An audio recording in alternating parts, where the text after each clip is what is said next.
Everybody loves a good mystery story, and I'm not exempt. Greetings and salutations, my dear audience. This is Joe St. Egg Benedictus coming at you with a mystery story today, if you will. I want to give a shout out to my pal Mike, to all the visionaries and mystics out there. Let me see if we're filming. Good. I have sometimes when you go thrift store shopping, or you go to a used bookstore, or you go to antiquing, the thrill is in the mystery, not necessarily in having to get something or needing something. In fact, most people, when they go to thrift stores, don't even need anything. They just go primarily because of the mystery. Well, today, after my weekly ride to the used bookstore, I have a mystery, and it is this. This is, as you can see, the Holy Bible, Revised Standard Version. It is a box set. And the reason why it's a mystery is because it is multi-volume, which I think is very interesting. Let me put that there. There we go. Which I think is very interesting. And I've never seen anything like this, so it's a mystery. I have not opened these yet. I have no idea what it looks like. I took it. I saw the version, which is something that I really, enjoy. And whenever I see an RSV or an RSV, if it's something I don't have or it's unique, I go ahead and purchase it. So this is a mystery story. Why? Because I have no idea who published this, why, and how. So let's get into it and see what we got. I want to say this is not a leathery material, but what do you call leathery? Like I don't know. All right, so as you can see, each one has the same. Let me get rid of this here. There we go. Each one has the similar gold leaf artwork on it, and then it says Revised Standard Version, Volume 1, Genesis 1:1 to Joshua 2:22. Okay, Volume 4, these are obviously out of order. Volume 5, Volume 3, Volume 4, that's 4.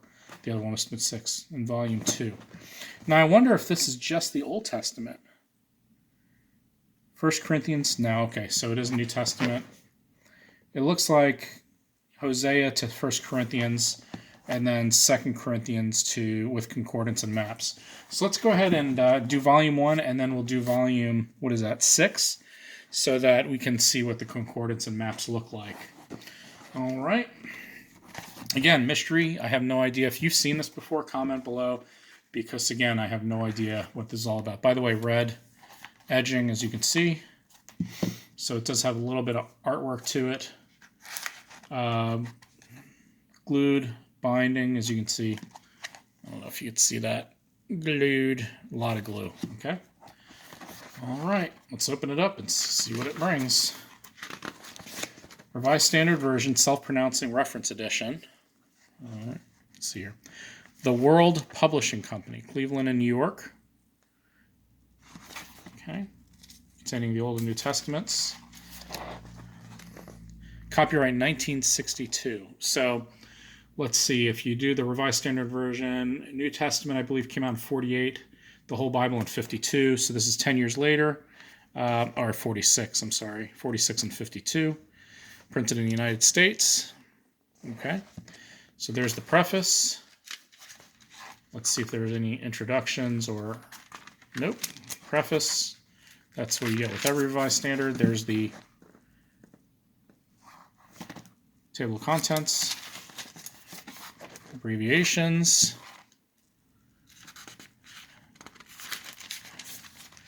keys to pronouncing, the Old Testament there. All right, am I doing this good? Okay.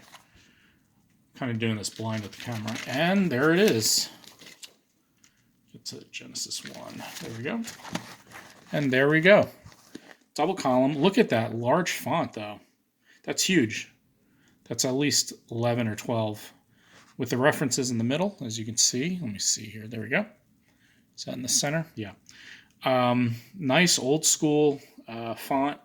The references are even large. So it's almost like a large print version. I mean, very, very big. Just to give you an idea, I mean, this is huge. Let me get a ruler out here just to measure. So this is exactly 9 1/4 by 6 1/2. So 9 1/4 by 6 1/2. It's not terribly large, but look at that print. Isn't that incredible? So the mystery is solved. The World Publishing Company, 6 volumes, beautiful pleathery material that's hardy, kind of a fake leather to it. You know what? What happens if it is leather? I mean, I don't know. I'm not good with this stuff. This is a paste down cardboard liner, so I think it's just vinyl or whatever it is. All right, let's look at the last volume and see what we got at the end. So the volume, by the way, this is volume 6. It jumps right in. Look at that. Look, this is the first page of the 6th volume. I mean, it picks up right where the previous volume lets off. No, like, chapter breaks, nothing like that. That's interesting, I think.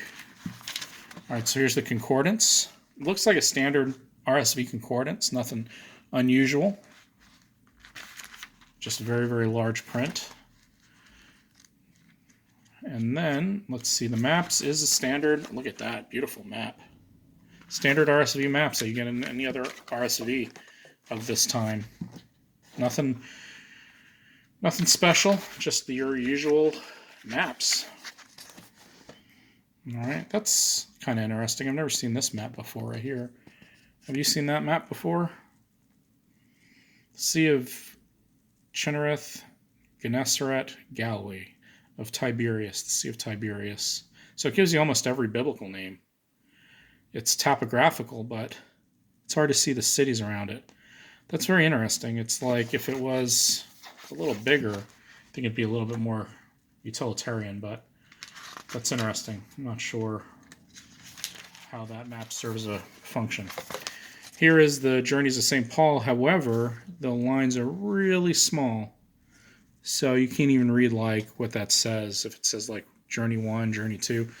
So everything is like shrunken down on the maps. So the maps are C-, but everything else, including this large print, I mean, not bad at all. It's huge. Page numbers are on the bottom, as you can see. And then you have only the chapter numbers at the top, because I'm assuming the way that they do the scripture. You have the heading in the middle. So really, I mean, this is just your typical Revised Standard Version, just broken up into multi-volumes. I love the box, and just really impressed with it. And I think it's a mystery because of the fact that I've never seen this before. Okay, volume 6. So there's volume 1. Now, when you do the volumes, do you do the volumes from here to here, like volume 1, 2, 3, or is it volume 1, 2, 3? I guess it's from here to here, right?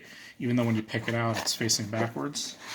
So that'd be volume 1, volume 2,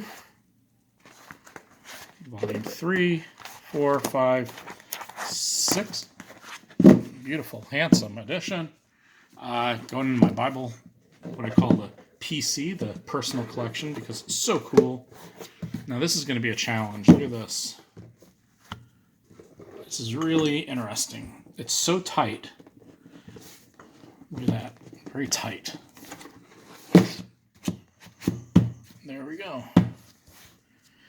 I also think that it would be helpful to put the volumes on the outside, because if you need to find, say, Zechariah, right? You have to literally figure out which volume has Zechariah.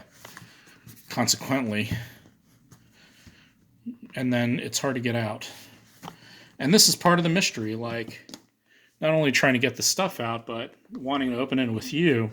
I had such a hard time. I just figured I'd do it all on camera and go from there. Now this is volume, let's see here, this is volume 3, which is 2 Chronicles to Ecclesiastes. I don't think this has the Apocrypha, but now that I'm thinking about it, what if it does? Ecclesiastes to Hosea, and then the other one is Hosea to 2 Corinthians. So I don't think this has the Apocrypha, but I'm I'm sure it'll say it if it did, but should we take a look? Hey, one mystery leads to the other, right? All right, all we need is that other volume, Ecclesiastes to Hosea, so we'll take a look at this one. I don't think it does have the Apocrypha, but you just never know. Nope. No. It goes right from Habakkuk, Malachi to Matthew. So no Apocrypha. Better luck next time. By the way, I saw an introduction to the Apocrypha by Bruce Metzger at the used bookstore. I also saw a 1928 hard copy Book of Common Prayer, but I was running out of space because I brought my bicycle. And then bring this back. And also a 1979 box edition of the Lord of the Rings, which I'll get in a minute to show you.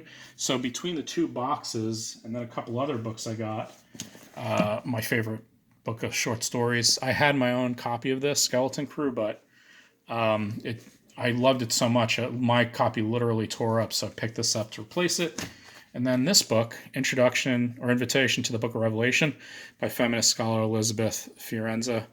And this is quite a find. I've never seen this before, so I'm looking forward to reading this. Let me show you my copy of the Lord of the Rings, and then I'll tell you of some books that are available if you want me to pick them up for you. All right, I'm back. So, as I mentioned, I picked up a 1979 box set of Lord of the Rings. And if you're like me, you like old things, I'll just show you that. Check that out. It's pretty cool, don't you think? Lord of the Rings Hobbit, 1979, and then it's all soft cover. My daughter collects Lord of the Rings box sets, and she tries to collect as many as possible, so I picked this up. So if you can imagine on my bicycle rack, this is really heavy. This is super heavy. And then these two on top, I really couldn't fit anything else. And but like I said, there's a 1928 Book of Common Prayer. The Book of Common Prayer is about this size, not as thick, but it's a normal book size, hardcover. And the Introduction to the Apocrypha by Bruce Metzger, which caught my eye. So if you're interested in having me pick them up for you, I can get them next week if they're still available. Actually, the Book of Common Prayer kind of hid behind the books, just in case somebody wanted it. Just let me know, and if you're in the United States, I'll ship them to you. Either way, thank you for joining me. The mystery is solved.